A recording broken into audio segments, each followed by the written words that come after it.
Periya ഇരട്ടക്കൊലക്കേസിലെ പ്രതികൾക്കും parole നൽകാൻ നീക്കം. 8-ാം പ്രതി സുഭീഷ്, 15-ാം പ്രതി സുരേന്ദ്രൻ എന്നിവർ പരോളിനായി അപേക്ഷ നൽകി. ജനുവരി 3-നാണ് കേസിലെ 10 പ്രതികളെ എറണാകുളം CBI കോടതി ജീവപര്യന്തം തടവിന് ശിക്ഷിച്ചത്.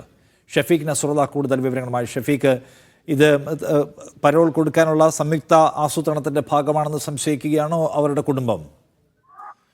തീർച്ചയായും ആ പെരിയ ഇരട്ടക്കൊലക്കേസിലെ പ്രതികൾക്ക് കൂടി പരോൾ അനുവദിക്കാനുള്ള നീക്കത്തിന്റെ ഭാഗമായാണ് ഇപ്പോൾ 2 പ്രതികൾ പരോളിനായി അപേക്ഷ സമർപ്പിച്ചത്.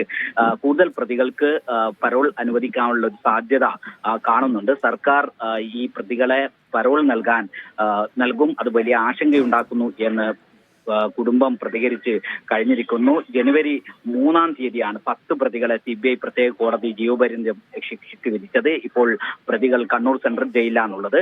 ഈ ജനുവരി 21-ന് സുബീഷും ജനുവരി 22-ന് സുരേന്ദ്രനുമാണ് പരോൾ അപേക്ഷിക്കാൻ സർക്കാരിന് അപേക്ഷ സമർപ്പിച്ചത്. ഈ മാസം 1 മാസം പൂർത്തിയാവുന്നതിന് മുൻപാണ് ഇങ്ങനെ പരോളിന് വേണ്ടി സർക്കാരിൽ അപേക്ഷ സമർപ്പിച്ചത്. സർക്കാരിന്റെ ജയിൽ കമ്മിറ്റിയാണ് ഈ പരോൾ പരിശോധിക്കേണ്ടത്. ജയിൽ കമ്മിറ്റി അംഗമായിരുന്ന P. ജയരാജൻ ഈ പ്രതികളെ കണ്ണൂർ സെൻട്രൽ ജയിലിലേക്ക് കൊണ്ടുവരുന്ന സമയത്ത് സ്വീകരിക്കാൻ അവിടെ എത്തിയിരുന്നു. പാർട്ടി പ്രതികളെ സംരക്ഷിക്കും, അതുപോലെ തന്നെ എല്ലാവിധ സഹായവും നിയമസഹായവും ഉൾപ്പെടെ നൽകും എന്നറിയിക്കുന്നതിന് ജില്ലാ സെക്രട്ടറിയുടെ നേതൃത്വത്തിൽ CPM-ന്റെ നേതാക്കൾ ഈ പ്രതികളുടെ വീടുകളിൽ സന്ദർശനം നടത്തിയത് വിവാദമായിരുന്നു.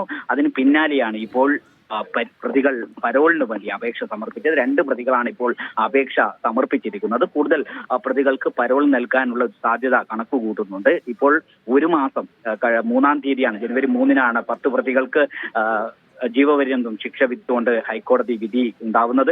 ആ 1 മാസത്തിനും ഉള്ളിൽ 21-ാം തീയതിയും ജനുവരി 22-നുമാണ് ഈ 2 പ്രതികൾ ഇപ്പോൾ പരോൾ ലഭിക്കുന്നതിന് സർക്കാരിന് അപേക്ഷ സമർപ്പിച്ചിട്ടുള്ളത്. കൂടുതൽ പ്രതികൾക്ക് ജയിൽ കടക്കാതെ അവരെ പരോൾ അനുവദിക്കുന്നതിനുള്ള നീക്കത്തിന്റെ ഭാഗമാണിത് എന്ന് കുടുംബം